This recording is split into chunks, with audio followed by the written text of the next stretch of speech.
So if you're anything like me, then the thing you're probably most excited about with the latest update that dropped for Battlefield 6 was the gunplay fixes that were coming to the game. Once again, Battlefield 6 holds a great underlying gameplay design to it when it's working, but it's currently neutered by a couple of really rough bugs that hold a bit of a chokehold over it, especially on the ARs and the LMGs in particular. And in theory, at least to our understanding, there were a bunch of changes, as mentioned before, that were meant to have made their way into the game with update 1.1.1, the Season 1 update, you get it. At least, that's how I, and I think a lot of us, read the patch notes in the dev diary, right? Well, apparently they haven't, guys. Drunksy, who is a principal game designer over at DICE, confirmed on Twitter that the quote-unquote bug fixes associated with weapon dispersion are actually not in this update and are not in the game currently, and the only update that actually came through from a gunplay perspective introduced minor changes to weapon recoil and dispersion patterns. So it actually does beg the question, what in the actual hell did the devs change in relation to the update? Why do some weapons feel somewhat more consistent? Why do others feel worse? And were the patch notes actually a lie? I definitely want to dive into what I've been able to find with some testing, but I also think it's a really good opportunity to have a bit of a chat about what clear communication looks like when it comes to Battlefield 6 and where I think the devs probably need to improve a little bit here. And here we are again, back in the firing range. I've got the SOR 556. We're going to use this as our grounding point because we obviously used this in the last gunplay video that we did. And obviously, just to, you know, ground us here a little bit.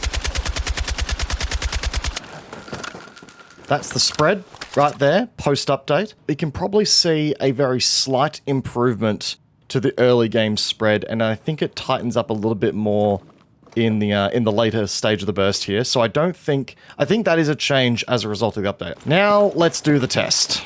The infamous test that we ran last time, yeah? Yeah, interesting. Okay, that's interesting. Right, we can see here that the spread pattern is automatically inheriting the worst case scenario that we can see here as well. But we've also got these stray rounds that are just completely beaming left, right, up, down, whatever the case may be, as soon as we start firing the gun. Hang on, we'll do it again.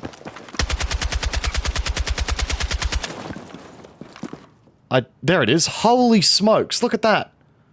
The bullet's down there, the burst pattern's up there. So there has been an improvement, but I don't think it's a result of the bug fix, because as Drunksy has said, the bug fix is not in the friggin' game. What's happening here is we've seen DICE do a balance pass, I think, on the spread more generally, which has, as a result, affected the extreme sort of, you know, bloom that we were seeing, you know, in the last test that we did, because, again, the difference in bloom spread versus what is in my last video, that might actually be what the bug actually is. You know, bullets just, from time to time, randomly spreading themselves out in extremities. And that might be the bug that didn't actually get fixed in this update here. Something else for us to quickly test here is the sight resetting improvement that apparently the devs made. So I've got a big old 2.5x scope on here, just, you know, because it's a bit more magnified, it's going to be easier to sort of tell the difference. And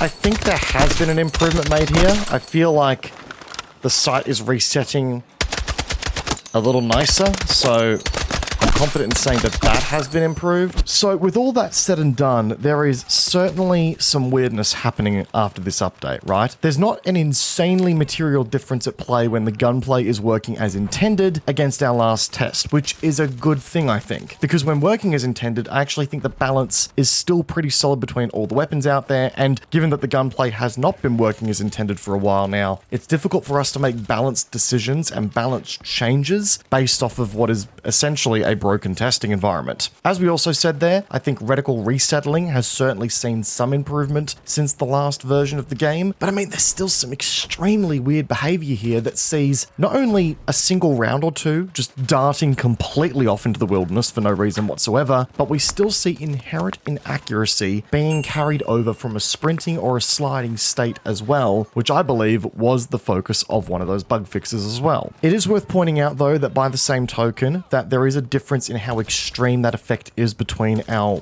current test and our last test here, given it was both run with the SOR 556. And I think that's a byproduct, once again, of the balance changes that were made in this update. So there is some improvement that's been made there. But given that there's just so many specifics and so many intricacies that I cannot for the life of me work out what's going on here, yeah, it's frustrating. It would have really benefited from some improved communication from DICE here. More on that shortly though. There has most certainly been some improvements that made their way into the game in the update here. For one, the lighting and the visibility contrast between indoor and outdoor environments, that's certainly seen an improvement in the Season 1 update, and that's been a welcome change. I also think that some of the sight picture clarity changes in relation to how they interact with movement has certainly been applied correctly as well in the update, but I honestly could be wrong there. I'm still trying to really replicate those kind of tests here, but it's difficult to do. For the avoidance of doubt as well, I want to touch on this, given that it was something that was talked about a lot in previous dev blogs in a way that I think many of us may have assumed it may have been included in the update. Challenges and assignments have not yet been fixed and adjusted as per the dev blog from pre-Season 1 update, but it also wasn't explicitly noted as being fixed in the patch notes either. So I'm a little bit less hung up on that one. I'm willing to give the devs a bit of lax there in the sense that they weren't explicitly called out in the patch notes, but some of the comms definitely alluded to at least part of the challenge fixes coming sooner rather than later, and I think we ought to kind of assume that that would be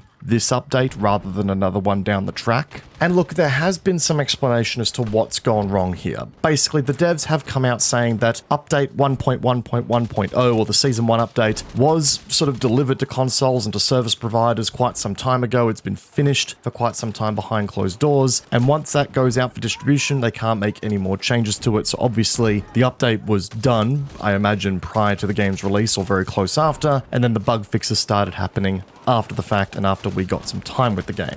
But in all honesty, I think there's a big ear of disappointment in the community right now around this particular update. And I very much fall into that category from a bug fixing perspective. I think many of us took a read of it and went, shit, there's some really major changes coming here in this update from the back end side of things that are going to really improve the game in some aspects. It's all very small stuff, but it all combines nicely to create a really solid improvement to Battlefield 6's, in my opinion, really good foundation. And then a few days later, we've got developers like Drunksy, of which I appreciate him coming out and clarifying, by the way, saying that half the stuff actually wasn't included after all. Even though, in some cases, especially with the weapon dispersion bug fixes, it was explicitly noted in the patch notes. There's no getting around it here, guys. The communication simply needs to be so much more clearer here. I actually think the community have a really, really valid point here of being quite upset with the developers because, again, you can't say that you've fixed a bunch of things in the patch, ship a patch, and then come out and say that, oh, sorry guys, bad comms. That actually wasn't the case here. And unfortunately, this is not the first time the Battlefield franchise has been subject to phantom changes or just changes not going live when they said they were. This was a problem in the Battlefield 2042 era as well, and while I didn't cover that as explicitly, I know for a fact this feels a bit like deja vu because it is deja vu. We've experienced this exact same thing in the 2042 era, and quite frankly, it just should not be the case. There needs to be clarity on what is actually in patches, and for issues that are of note and the developers are working on, there needs to be timelines. Give us an idea of how long it's going to take to fix or how long it's going to take for the fix to ship. Just stuff like that will go a long way in removing a lot of the guesswork that has been applied here and has got the community really wondering is, did we get rug pulled? And in some cases, especially around the gunplay side of things, I think we might have done to a certain extent, which is not a really good way of solidifying any goodwill that you have with the community at this penultimate point for Battlefield 6. Another thing I think I really need to have a bit of a rant about here as well, guys, is some of the priority and the timeliness around fixing some of the most game-breaking stuff that is in the game right now. For your guys' awareness, I have actually switched mainly to playing custom search lobbies only, and I've turned off the majority, if not all, of the vehicle-dominated maps in the game right now. And this isn't because I hate vehicle gameplay in Battlefield 6. In fact, at its core, I enjoy the vehicle gameplay. I especially love flying the helicopters and learning the attack helicopter a little bit more. It's one of my favorite elements of the game, and I'm not just some, infantry sweat 24/7 one, I like playing in vehicles. Vehicle gameplay right now, in this game, fundamentally broken right now thanks to the IFV lock-on glitch that's occurring right now. That means that missiles go straight through countermeasures. They one-shot basically every vehicle in the game when they get a good hit. And on top of that, sometimes you're phantom locked. The game doesn't even tell you when you're locked on by these things, and you'll just die randomly by some stupid lock-on launcher. Helicopter AGMs as well are also suffering from this exact same issue, and at times you just get sniped from one of these things without the game even telling you that you've got a missile coming after you. This has been an absolute plague on the game, its balance and its flow,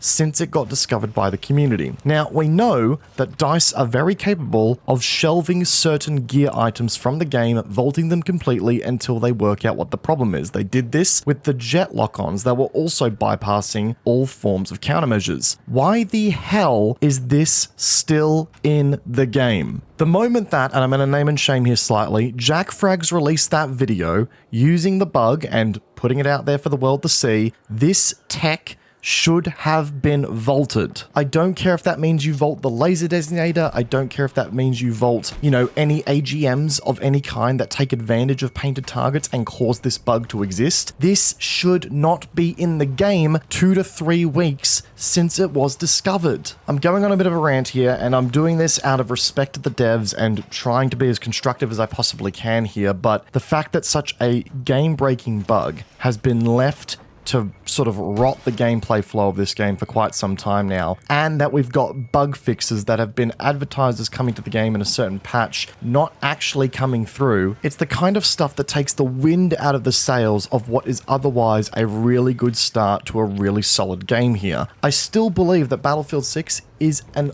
awesome Battlefield game, and that the underlying core of it still has a lot of potential to be exploited. But if you have these really entry-level basic issues just coming through this early in the live service of the game, then people are going to start losing their confidence, and they're going to start losing it bloody rapidly, guys. So yeah, look, I've been ranting longer than I intended to here, guys, and quite frankly, I'm off script here. I actually didn't have much in the way of a script written for the IFV section of this video, but I do think that there's a great learning opportunity for DICE here in improving not just their update accuracy and the notes that they're making here, but I really think they need to reprioritize on getting some of these game-breaking issues fixed here. I mean, I could go on and on and on about New Sobeck City as well, and in particular on the breakthrough format and how people are abusing ladders or the drone glitch right now to get onto rooftops they shouldn't be, and just completely killing the flow of that map too. It's really having the impact of making the game scaringly unplayable in some places that I think the devs really need to take a step on fixing ASAP here. Anyway, as I said, the video is going on longer than I thought it was going to originally, so I'll wrap it up here, guys. Thank you so much for watching if you've made it this far. Let me know in the comment section down below your thoughts on, the update and what's been missed, what's going on. Are there any other major issues that you're coming into that you'd like to see fixed as well? Let me know down in the comment section down below. Subscribe for more Battlefield 6 coming real soon. I have got some really cool content on the way outside of me rambling away. But until next time, guys, I'll see you all in the next one. Peace out, guys. Have a good one. Catch you next time.